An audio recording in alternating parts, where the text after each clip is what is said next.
ومن أحسن قولا ممن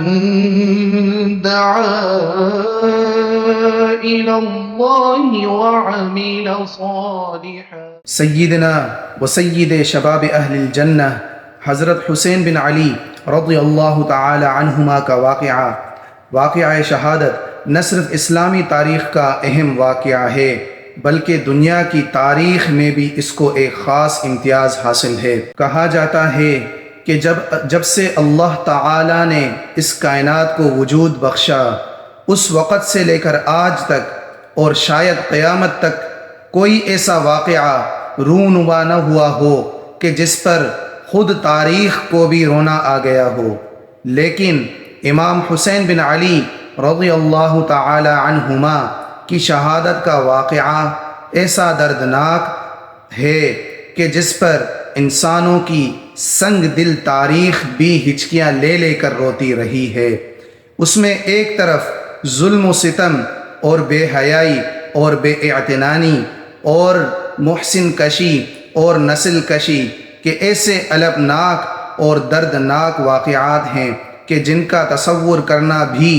آج کل ہم جیسے لوگوں کے لیے ناممکن ہے۔ دوسری طرف اہل بیت اطہار رسول پاک صلی اللہ علیہ وآلہ وسلم کے چشم و چراغ اور ان کے سطر اور بہترین متعلقین کی ایک چھوٹی سی جماعت کا باطل کے مقابلے کے لیے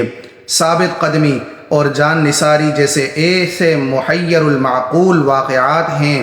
کہ جن کی نظیر تمام عالم انسانیت کی تاریخ میں ملنا مشکل ہی نہیں ناممکن ہے۔ سیدنا امیر معاویہ رضی اللہ تعالی عنہ کی وفات کے بعد تخت خلافت جب خالی ہوا تو یزید نے فوراً اپنی خلافت کا اعلان کر دیا، کیونکہ وہ پہلے سے ہی ولی عہد مقرر ہو چکا تھا۔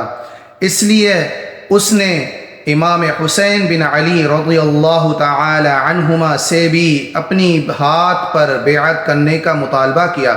لیکن امام حسین بن علی رضی اللہ تعالی عنہما نے کسی کی پرواہ کیے بغیر اس بات کا سرعام اعلان کر دیا کہ یزید خلافت کا اہل نہیں ہے،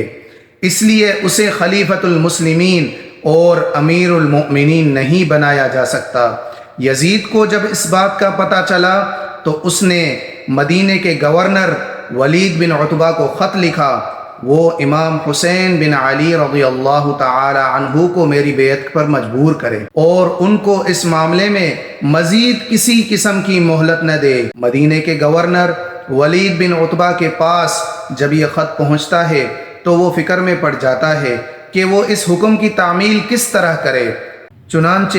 اس نے سابق گورنر مروان بن حکم کو مشورے کے لیے بلایا۔ اس نے کہا کہ اگر امام حسین بن علی رضی اللہ تعالی عنہما یزید کے ہاتھ پر بیعت کر لے تو ٹھیک، ورنہ ان کو یہیں پر قتل کر دیا جائے۔ نیز مروان نے امام حسین کے سامنے ولید سے کہا کہ ابھی تمہارے ہاتھ میں ہیں، اس لیے ان سے درگزر نہ کرو، اگر یہ تمہارے ہاتھ سے نکل گئے تو پھر دوبارہ کبھی تمہارے ہاتھ نہ آئیں گے۔ لیکن ولید ایک عافیت پسند انسان تھا، اس نے مروان کی بات کی پرواہ کیے بغیر امام حسین رضی اللہ تعالی عنہ کے لیے راستہ کھول دیا اور وہ واپس چل پڑے۔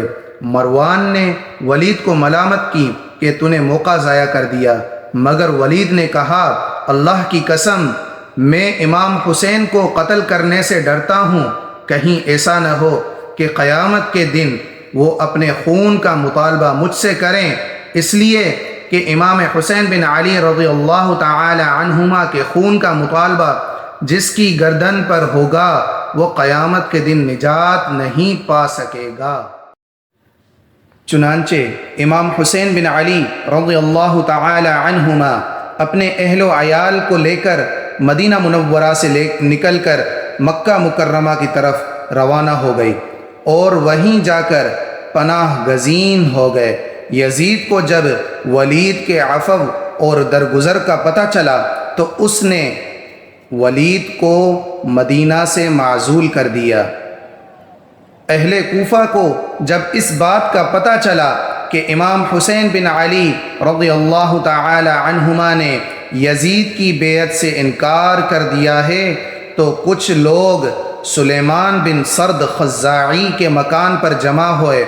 اور امام حسین بن علی رضی اللہ تعالی عنہما کو خط لکھا کہ ہم بھی یزید کے ہاتھ پر بیعت کرنے کے لیے تیار نہیں ہیں،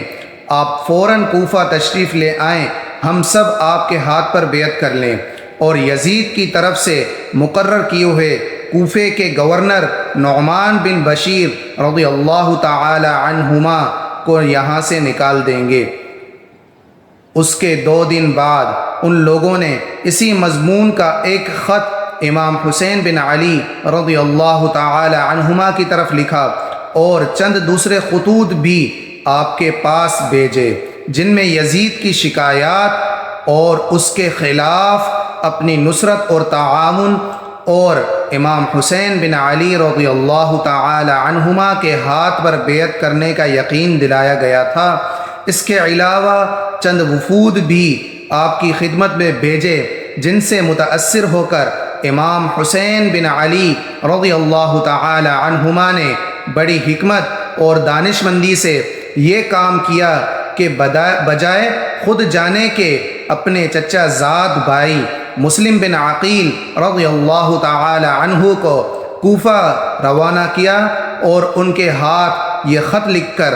اہل کوفہ کی طرف بھیجا کہ میں اپنی جگہ اپنے چچا زاد بھائی مسلم بن عقیل رضی اللہ تعالی عنہ کو بھیج رہا ہوں تاکہ یہ وہاں کے حالات کا جائزہ لے کر مجھے ان کی اطلاع دیں، اگر حالات درست ہوئے تو میں فوراً کوفہ پہنچ جاؤں گا۔ مسلم بن عقیل رضی اللہ تعالی عنہ نے جب چند دن کوفے میں گزارے تو انہیں اندازہ ہوا کہ یہ لوگ واقعتاً یزید کی بیعت سے نفرت کرتے ہیں اور امام حسین بن علی رضی اللہ تعالی عنہما کی بیعت کے لیے بے چین ہے۔ چنانچہ انہوں نے چند ہی دنوں میں اہل کوفہ سے 18,000 مسلمانوں کی امام حسین بن علی رضی اللہ تعالی عنہما کے لیے بیعت کر لی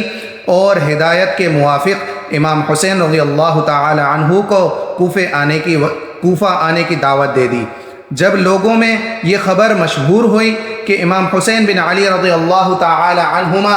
نے کوفہ جانے کا ارادہ کر لیا ہے تو سوائے سیدنا عبداللہ بن زبیر رضی اللہ تعالی عنہ کے اور کسی نے آپ کو کوفہ جانے کا مشورہ نہیں دیا، بلکہ کافی سارے حضرات نے امام حسین بن علی رضی اللہ تعالی عنہما کی خدمت میں حاضر ہوئے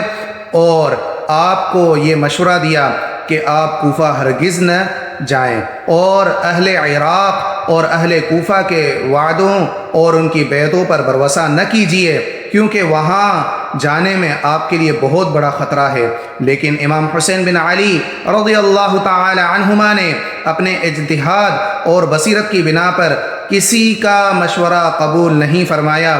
اور 8 یا 9 ذوالحجہ سن 60 ہجری کو مکہ مکرمہ سے کوفے کے لیے سفر شروع فرمایا۔